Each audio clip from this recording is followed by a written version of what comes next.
Hey everybody, welcome to day 17. Day 17, can you believe it? Of our collective isolation experience. I'm entirely unprepared for this video because I had a thought on my way to the office that I thought was interesting and I wanted to share it before I forgot about it. We are, what is today? Today is Thursday, April 2nd, 2020. Thursday, April 2nd, 2020. So I'm sort of winging this. I'm sort of thinking as I'm talking. So you tell me what you think. So today I had to go to the bank and I had to go to the post office, and it occurred to me that a lot of even the very simplest things, the sort of simplest life errands that are normally just background noise to us these days, we don't even think about it, now become experiments in mindfulness, right? Or at least that's what I had called it. Where we have to be aware of every little thing now that we normally wouldn't. What time are we going to go? How far behind people are we going to stand? Do we have enough gas in the car? What are we going to touch? Do we have to wear our gloves? All that stuff for a simple run to the bank becomes, the ultimate being in the now, the ultimate living in the moment, doesn't it? Whereas normally it would just be a forgettable thing where we wouldn't even think about doing it. And a friend of mine mentioned, no, that's not mindfulness. That's hypervigilance. That's hypervigilance. And it occurred to me that maybe it's both. That maybe hypervigilance and mindfulness have a lot more in common than we would like to believe that they do, right? One is internal.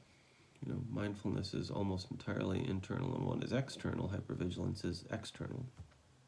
But they're both grounded in the same reality, which is be aware of what you're doing right now, right in the moment.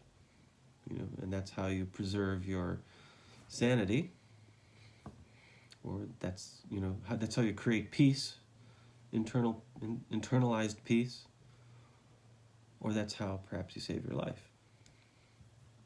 Maybe the yin and the yang, right, of what we are experiencing collectively right now is learning how to be mindful and learning how to be hypervigilant at the same time. Interesting. I'll have to think a little bit more about that. What do you think? I hope you're all doing well and getting by as we zoom into April here. One of the things that I wanted to mention is that I'm considering doing sort of a live event like this, maybe FaceTime or maybe Zoom. Maybe we do both. I'll probably try doing the FaceTime, the Facebook Live thing first and seeing how that works. So if you're reading this and if you're seeing this and you're not a Facebook fan, drop me a like on the social media, and we can connect that way. I want to, the books are still coming, right? The new fatherhood book is happening in June, and then the history of the New Hampshire fire towers and a field guide is coming. That's going to come next spring. And either way, regardless of where we are, we're publishing these books. So if you want to be up to date on that, I thought maybe we would do like a little FaceTime thing where you could ask me some questions and I could update you all, and we could do a little reading, something like that, something a little gentler. But I'll let you know. For today, I want to, I've been highlighting these, really local poets, not really local, but, New England poets or people that I know. And somebody that I know who is not at all local wrote a pretty amazing poem, which I want to read for you today. This is Yu Sharma, He's the great Himalayan poet.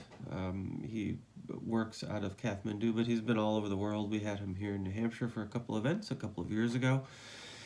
And he has been writing, it looks like he's beginning to write a series of Corona poems. And he published the first one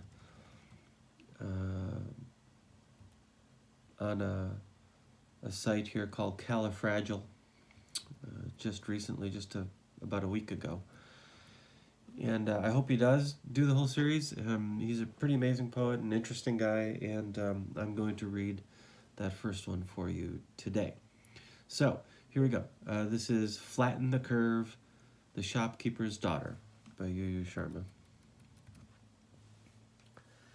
In the local tea shop, my regular haunt, to write fresh poems each morning in Kathmandu. I pull a page out of my sheaf of papers to let her read what I've been working on since morning. She looks at it for a second, then, almost uninterested, as if she has made a mistake, twitches her nose, twisting her face eerily, lifts it as a blade against her cheeks, turning the page with my Corona poem as a protection wall to sneeze behind and return the sullied page as a fitting token of appreciation from some cranky critic. It's good stuff. I hope he continues. So that's it for today, folks. The links to everything are down below.